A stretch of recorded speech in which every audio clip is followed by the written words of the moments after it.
Bruchim Abayim, we are continuing on our journey through Shulchan Aruch, or Chaim Hilchot Shabbat. We're in Siman Resh Pei Vav, the halachot of Musaf of Shabbat, and we're up to Seif Dalit. We mentioned before that Lechatchila, Musaf should be said up until the end of 7th hour, but if you didn't, the time expands until nightfall, basically like Tfilat Mincha. Now, what if you have Tfilat Mincha and Musaf together in case that you have not davened Musaf yet? If you, as time already for Mincha, and you have not davened Musaf yet, so which one takes precedent? You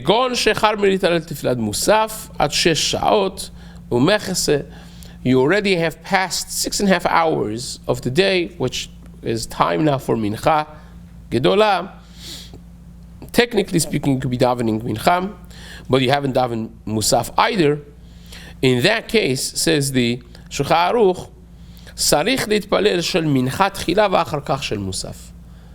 Ironically, you have to daven Mincha first before Musaf because that is the lechatchila time of Tefilat Mincha. Umiu im hikdim shel Musafin yatsa. But if you did the other way around, it's not that you're not yotze. It's not a must.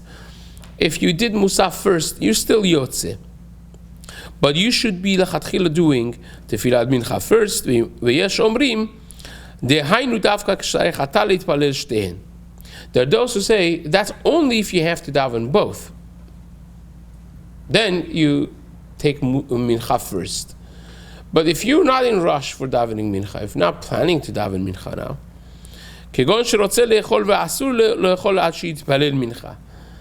like if it's become already Chatzot, then you can't eat until you daven Mincha half an hour before already, which is Chatzot, right?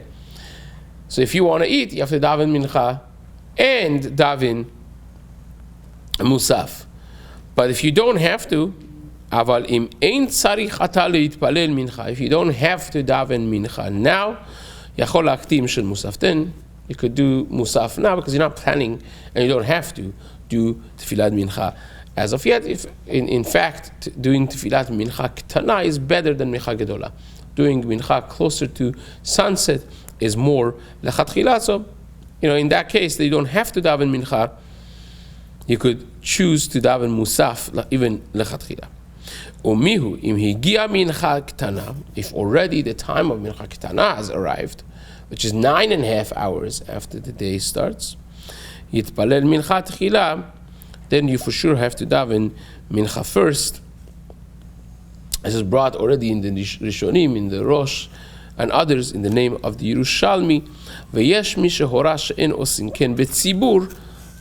There are those who are of the opinion, the Rambam really feels like that as well, that betzibur publicly should not be putting Mincha before Musaf, Nakdim Tefilat Mincha Tefilat Musaf, Kadesh lo yitu, because then people are going to confuse this and make a mistake in other days to daven Mincha before Musaf, even before Chatzot, right? They're going to come to think that Tefilat Mincha could be done before Musaf, and that would be a very difficult confusion because then they're going to do Mincha before Chatzot, which is, of course, not the time for it, and it will become a problem. So it says,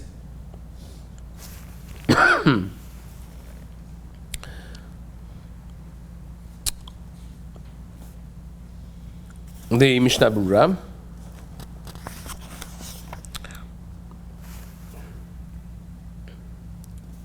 why is it that you have to do it first? Because Shehu Tadir is it's time right now, and it's also more of a frequently done mitzvah.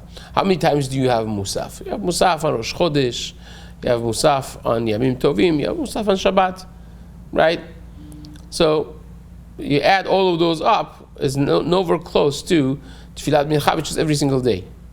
So Tadir v'sheno Tadir Kodem, when you have two different mitzvot of similar natures at least, that one of them is more frequent than the other one, the more frequent one gets the Kdima gets the preference. Now, if you changed it and you did Musaf first, you still Yotze. The other Tadir Kodem Hu Rak LeMitzvah Velechatchila Velo Leikuva B'di'eved. So again, this is only not something that is Me'akiv. Fine. So that is as far as the reasoning behind this. The Shulchan Aruch says in the final Seif over here, Shabbat v'Yom Tov en omrim barechu achar Kaddish batra. In Shabbat and Yom Tov, the Shulchan Aruch paskins that we don't say barechu after the last Kaddish, right? We spoke about this already before in Siman Kuf Lamed Gimel.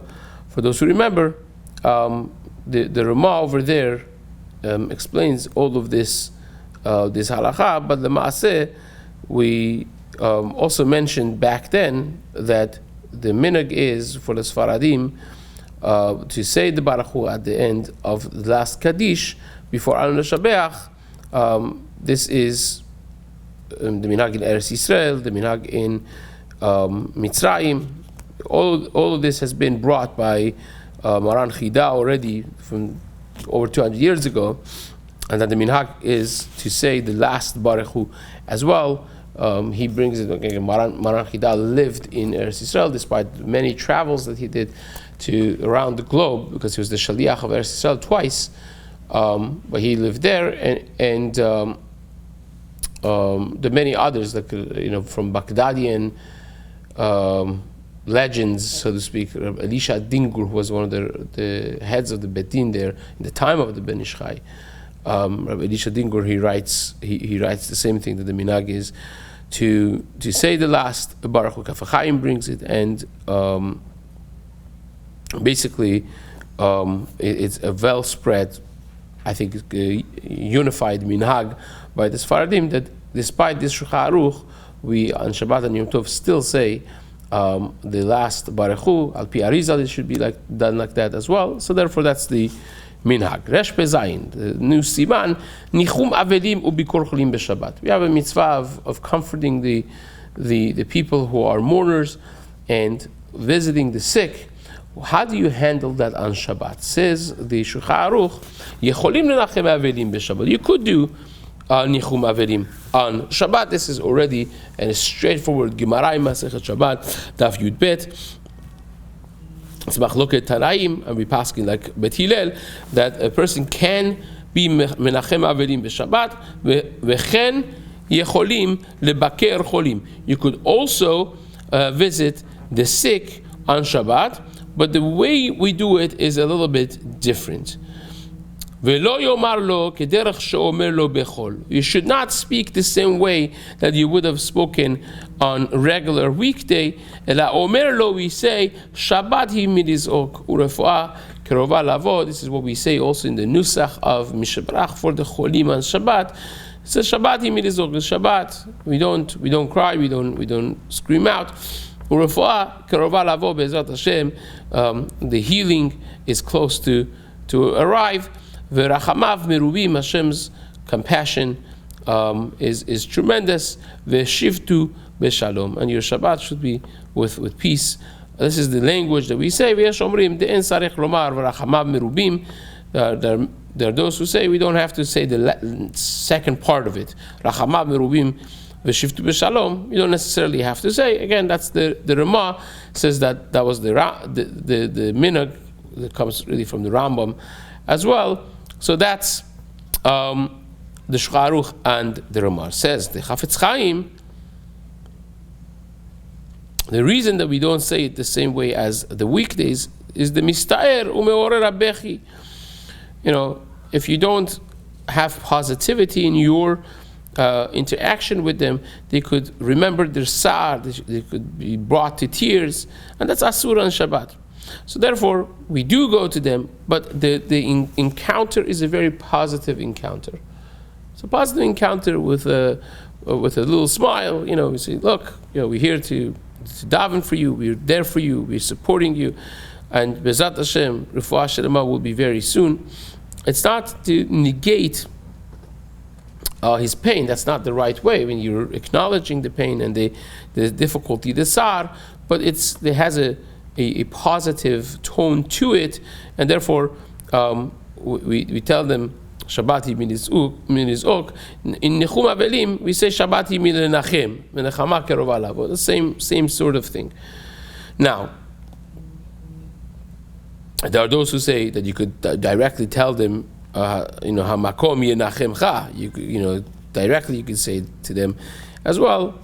But the maaseh, the minhag is to say Shabbati milenachem, Shabbati minizok, urufa kerova lavo, and that's how the minhag has evolved as well. Now,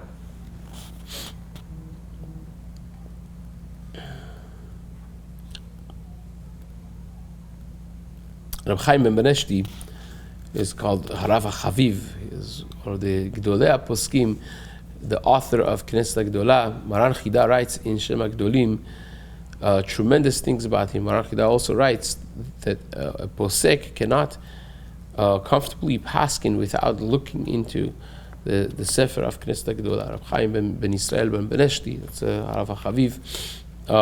So he writes that the minhag is, when you go to Nichum Avelim, you just say Shevu B'Shalom. You just say Shevu B'Shalom instead of Hamakom Yenachemcha or any of the other alternatives. But again, this is Na'ara Pashte. Every Kehila, every community, they follow their own minhag, but this was the minhag in Knesset HaGdolah. In his place, the Rabbi Yehuda Ayash in Matei Yehuda says the same thing in Algeria. And he writes that certain places, certain communities, that they don't say anything. They just go there, they sit a little bit, and there's no actual official text of Nichum Avelim that's given on Shabbat.